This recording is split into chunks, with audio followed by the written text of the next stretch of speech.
نحمده ونصلي على رسوله الكريم اما بعد فاعوذ بالله من الشيطان الرجيم بسم الله الرحمن الرحيم رب اشرح لي صدري ويسر لي امري واحلل عقدة من لساني يفقهوا قولي۔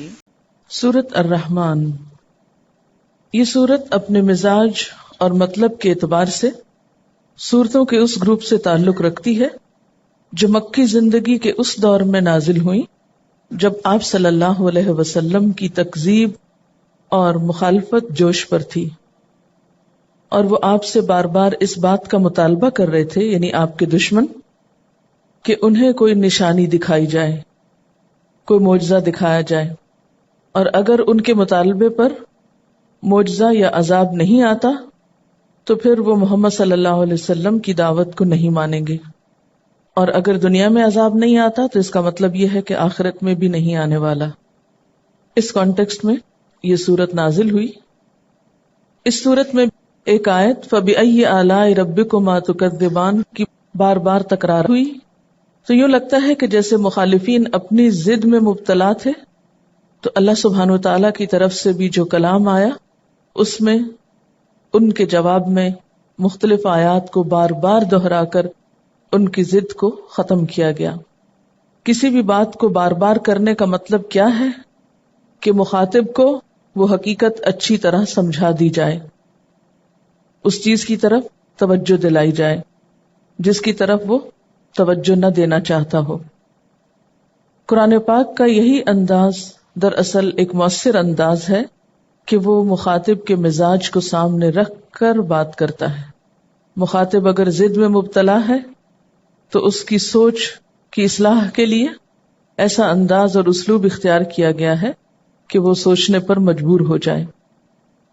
پچھلی صورت میں بار بار وَلَقَدْ يَسَّرْنَا الْقُرْآنَ لِلذِّكْرِ کی بات ہوئی، اور یہاں کلام کے آغاز میں ہی فرمایا بسم اللہ الرحمن الرحیم الرحمن علم القرآن، رحمان اس نے قرآن کی تعلیم دی۔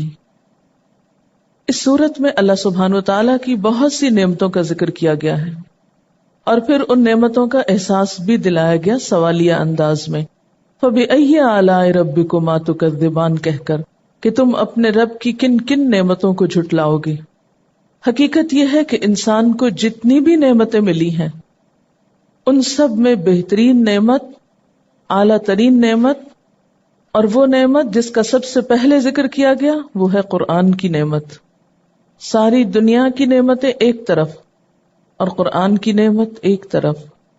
هو خیر مما یجمعون، وہ بہتر ہے ہر اس چیز سے جسے لوگ جمع کر رہے ہیں۔ اور یہ اللہ تعالیٰ کی رحمت کا نتیجہ ہے کہ مخالفین عذاب مانگ رہے ہیں اور اللہ تعالیٰ جواب میں اپنی رحمت کے طور پر ان کی اصلاح کے لیے قرآن بھیج رہا ہے۔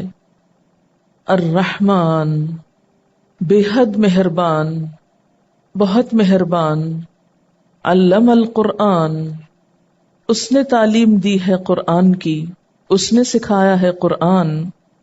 اہل مکہ کہتے تھے کہ یہ قرآن کسی انسان نے یا کسی جن نے آپ کو القاء کیا ہے، یا آپ نے خود لکھ لیا ہے، یا کوئی اجمی غلام آپ کو اس کی تعلیم دیتا ہے، یا کچھ اور لوگوں کا خیال ہے کہ اہل کتاب کے علماء سے آپ نے شاید کچھ سیکھ لیا۔ فرمایا نہیں، کسی سے بھی کچھ نہیں سیکھا۔ علم القرآن، یہ قرآن رحمان کی تعلیم ہے، رحمان نے سکھایا ہے۔ اللہ تعالیٰ نے اسے نبی صلی اللہ علیہ وسلم کو سکھایا اور بذریعہ جبریل امین سکھایا، جس کا ذکر پیچھے سورۃ النجم میں گزرا، علمہ شدید القوا۔ اور پھر آپ صلی اللہ علیہ وسلم نے صحابہ کرام کو سکھایا، اور اس سے یہ سلسلہ چل نکلا جو آج تک باقی ہے اللہ کے فضل سے۔ تو قرآن کی تعلیم دینا ایک بہت اعلیٰ درجے کا کام ہے جسے رحمان نے اپنی طرف منسوب کیا ہے۔ الرحمن علم القرآن، اللہ تعالیٰ کی صفات میں سے بہترین صفت اس کی صفت رحمت ہے، اور اس میں بھی مبالغے کا صیغہ رحمان ہے، تو یہ اس کی رحمت ہے کہ اس نے اس کی تعلیم دی۔ اسی لیے بندوں میں سے بھی بہترین ان کو قرار دیا گیا جو قرآن سیکھیں یا سکھائیں. گویا جو شخص یہ چاہتا ہو کہ اس پر اللہ کی رحمت نچھاور کی جائے، اللہ تعالی کی رحمتوں کو پائے، اس کے لیے پھر اس کے سوا کوئی راستہ نہیں کہ اس قرآن کو سیکھے اور سکھائے یا اس کو لوگوں تک پہنچانے کے لیے کوشش کرے. اور یہ حقیقت ہے کہ جو شخص بھی اپنی زندگی، اپنے وقت، اپنے مال، اپنی صلاحیتوں کا کچھ حصہ بھی اس کی تعلیم کو عام کرنے میں استعمال کرے گا، اللہ تعالیٰ اس کی ان تمام چیزوں میں برکت پیدا فرمائے گا اور اپنی خاص رحمت سے نوازے گا. اور علامہ کا لفظ باب تفعیل سے ہے، جس کے معنی میں آہستہ آہستہ بتدریج ایک چیز دینا ہوتا ہے. یعنی قرآن پاک یک بارگی نہیں اتار دیا گیا بلکہ تھوڑا تھوڑا کر کے اتارا گیا. اور ویسے بھی قاعدے کے مطابق باب تفعیل جو ہے یہ متعدی ہوتا ہے، جس کا معنی یہ ہے کہ اس کے پھر دو مفعول ہوں گے. پہلا وہ علم جس کو سکھایا جائے، یعنی پہلا مفعول، اور دوسرا وہ شخص جس کو سکھایا جائے. تو یہاں پر علم القرآن میں پہلا مفعول تو قرآن ہے، یعنی قرآن کی تعلیم دی، اور دوسرا کیا ہوگا کہ وہ شخص جس کو دی گئی، یعنی رسول اللہ صلی اللہ علیہ وسلم، اور پھر آپ کے ذریعے سب تک یہ ہدایت پہنچائی گئی. تو الرحمن علم القرآن، رحمان نے تو ایک خاص طریقے پر قرآن کی تعلیم دی، آہستہ آہستہ سکھایا. لیکن ہم کیا چاہتے ہیں کہ ایک دم بس پورا کر دیا جائے، چاہے سمجھ میں آئے یا نہ آئے، دل میں اترے یا نہ اترے، عمل کا حصہ بنے یا نہ بنے. خلق الانسان، اس نے پیدا کیا انسان کو، اس نے انسان کی تخلیق کی. یعنی انسان بندر وغیرہ سے ترقی کر کے، یعنی جانور سے ترقی یا ارتقاء کر کے انسان نہیں بنا، بلکہ انسان جانوروں سے بالکل ایک الگ مخلوق ہے، مستقل مخلوق ہے. خلق الانسان، اس نے انسان کی تخلیق کی، یعنی انسان بطور انسان ہی پیدا کیا گیا، پہلے وہ جانور کے طور پہ نہیں پیدا کیا گیا. اور یہاں انسان کا لفظ بطور جنس استعمال ہوا ہے، یعنی سب انسان مراد ہیں. یہاں پر اللہ تعالیٰ کی تخلیق کی صفت کا ذکر کیوں کیا جا رہا ہے؟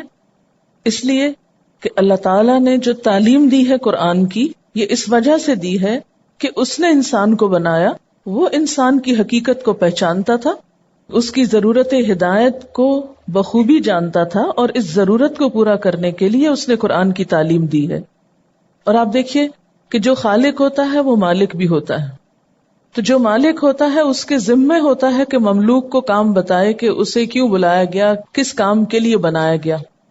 یہ بالکل ایسے ہی ہے جیسے آپ کسی فیکٹری میں ملازمت کریں تو فیکٹری کے مالک کا ذمہ ہے کہ آپ کو آپ کے کام کی نوعیت بتائے.